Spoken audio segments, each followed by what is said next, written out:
Rusia kini memiliki posisi kuat dalam perang Rusia-Ukraina. Pasukan Rusia mengintensifkan serangan dengan rentetan artileri berat untuk merebut kota utama Ukraina di wilayah tenggara Donbas, yang pengambil-alihan penuhnya menurut diplomat tinggi Moskow sekarang menjadi prioritas tanpa syarat. Penembakan Rusia yang terus-menerus telah menghancurkan semua infrastruktur penting di Severodonetsk, kota terbesar yang masih dikuasai Ukraina di Luhansk, salah satu wilayah di Donbas, kata Presiden Ukraina Volodymyr Zelensky sambil berjanji untuk melakukan segalanya untuk menahan kemajuan.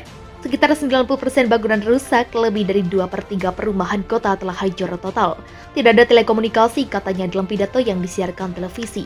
Menangkap Severodonetsk adalah tugas mendasar bagi penjajah. Kami melakukan semua yang kami bisa untuk menahan kemajuan ini. Tambahnya, pembebasan Donbas, kawasan industri yang mencakup Luhansk dan Donetsk, merupakan prioritas tanpa syarat bagi Rusia, kata Menteri Luar Negeri Sergei Lavrov pada Minggu. Dalam sebuah posting Facebook, pasukan Ukraina di Donbas mengatakan mereka telah bertahan sepanjang hari pada hari Minggu.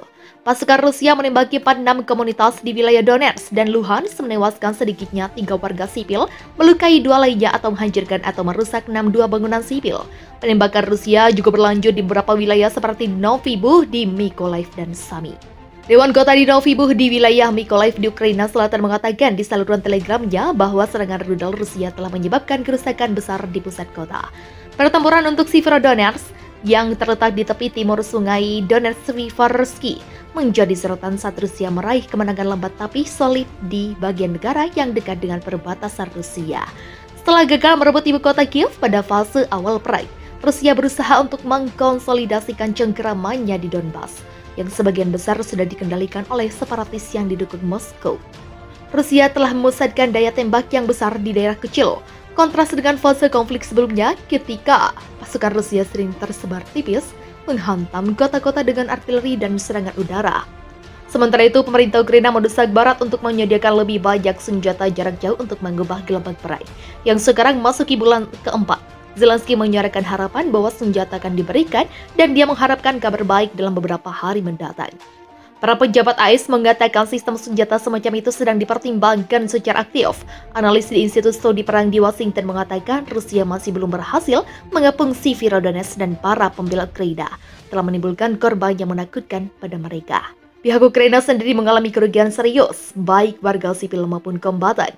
Kata mereka dalam sebuah makalah pengarahan, fokus Rusia pada Severodonetsk telah menarik sumber daya dari medan pertempuran lain, dan sebagai hasil mereka hanya membuat sedikit kemajuan di tempat lain, kata para analis. Seorang jurnalis Reuters di daerah itu mengatakan sebuah pabrik keramik hampir hancur total di pinggiran kota Bakhmut di Donetsk yang membentang di jalan utama terakhir ke Severodonetsk dan hanya berjarak 10 km 6 mil dari garis depan. Wartawan itu mendengar apa yang tampak seperti tembakan artileri dan pesawat Rusia menjatuhkan bom di dekat kota. Beberapa pengangkut dengan tentara Ukraina terlihat di daerah tersebut. Tak menyerah meski babak belur, kini untuk pertama kalinya sejak invasi Zelensky kunjungi Ukraina Timur, apa yang dilakukannya? Vladimir Putin telah menghajar penduduk Ukraina dengan pasukan darat serta artileri selama berbulan-bulan. Baik di Rusia atau Ukraina juga berjatuhan ribuan nyawa. Namun akhirnya konflik belum terlihat tanda-tandanya juga.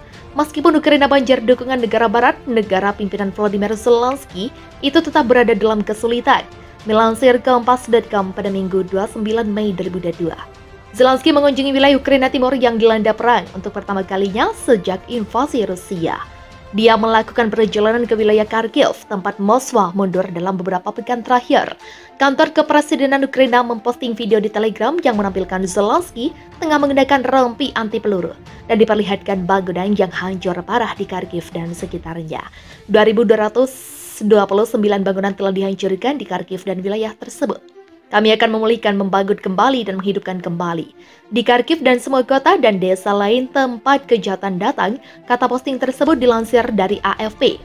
Zelensky selama ini berbasis di Kiev sejak Presiden Rusia Vladimir Putin meluncurkan serangan skala penuh pada 24 Februari. Dalam video tersebut, tentara Ukraina menunjukkan Zelensky truk hancur di sisi jalan yang melewati sebuah lapangan. Dalam perang ini, penjajah berusaha memeras setidaknya beberapa hasil, kata Zelensky di postingan selanjutnya. Tapi mereka seharusnya sudah mengerti sejak lama bahwa kita akan mempertahankan tanah kita sampai orang terakhir. Zelensky juga bertemu dengan pejabat lokal seperti Gubernur wilayah Kharkov dan Wali Kota Kharkiv untuk membahas program rekonstruksi untuk wilayah tersebut. Dia meminta mereka untuk menemukan proyek hebat untuk membangun kembali daerah yang hancur. Ini adalah kesempatan bagi distrik semacam itu untuk memiliki wajah baru, kata Zelensky. Foto tangkap layar video kelompok tentara bayaran Inggris dan AL saat digempur artileri Rusia di Kharkiv, Ukraina. Sebuah rekaman video merekam momen-momen dramatis saat sekelompok tentara bayaran asing di Ukraina mundur digempur pasukan Rusia. Mereka mendapatkan hujan artileri pasukan Rusia. Peristiwa itu disebut terjadi di wilayah Kharkiv. Sejumlah petempur terluka, menurut media The Telegraph yang dikutip southfront.org. Sabtu 28 Mei 2022, pertempuran itu terjadi di sebuah hutan utara Kharkiv. Beberapa personel di video itu teridentifikasi sebagai warga negara Inggris. Satu di antaranya putra Helen Grant, anggota parlemen Inggris dari Partai Tory. Ben Grant, mantan marinir kerajaan Inggris berusia 30 tahun. Terlihat di video itu dia tiba di Ukraina pada Maret. Ben Grant berusaha membantu rekannya yang terluka, mantan pengawal Grenadier Dan Arthur, terluka oleh ranjau darat selama baku tembak yang intens. Menurut The Telegraph, kedua warga Inggris itu bersama tim yang terdiri dari sekitar 15 sukarelawan asing bertempur di sisi pasukan Ukraina. Ben Grant juga membagikan video drone yang menunjukkan penyerangan kendaraan pengangkut Rusia menggunakan rudal anti-tank NLAW. Pertempuran yang sangat buruk. Figur utama di video itu diwawancarai The Telegraph dalam upaya menurut southfront.org sebagai glorifikasi campur tangan mereka di negara asing. Grant, seorang veteran Afghanistan, mengatakan pertempuran itu lebih buruk daripada yang pernah dia alami sebelumnya. Ia mengatakan kepada The Telegraph, unitnya beranggotakan 15 orang, terdiri sukarelawan Inggris dan Amerika dan 2 penerjemah Ukraina, telah mempersiapkan serangan terhadap target yang dikuasai Rusia di dekat Kharkiv ketika mereka disergap. Saya pikir kita pasti telah terlihat oleh drone sebelumnya dan mereka telah mengatur garis posisi. Jadi, ketika kami bergerak, baku tembak massal pecah di mana Anda melihat dalam video apa yang kami lihat, kata Grant. Kami baru jalan dalam satu barisan saat kontak terjadi.